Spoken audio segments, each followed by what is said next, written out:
नमस्कार. दिनांक 11 तारखेला 1 वाजता आपल्या इथे आपल्या महाराष्ट्राचे विकास पुरुष आपले लाडके मुख्यमंत्री माननीय देवेंद्रजी फडणवीस यांची भव्य सभा अकोला क्रिकेट क्लब इथे होत आहे.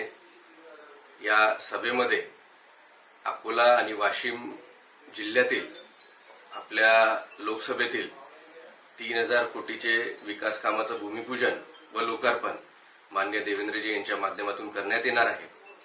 या सभेमध्ये आपल्या लोकसभेमधील दोन्ही जिल्ह्यामधील आपल्या सगळ्याच लोकांना मी विनंती करतो की या सभेमध्ये येऊन माननीय देवेंद्रजी फडणवीस यांचं मार्गदर्शन ऐकावं व येत्या काळामध्ये आपल्या इथे जास्तीत जास्त विकास कामं झाले पाहिजे याकरिता आपण या सभेमध्ये उपस्थित राहावं अशी आपल्या सगळ्यांना मी विनंती करतो. विशेषतः ज्या महिला आहेत, ज्या लाडक्या बहिणी आहेत, यांनी जास्तीत जास्त संख्येमध्ये या सभेमध्ये यावं हीही मी विनंती करतो.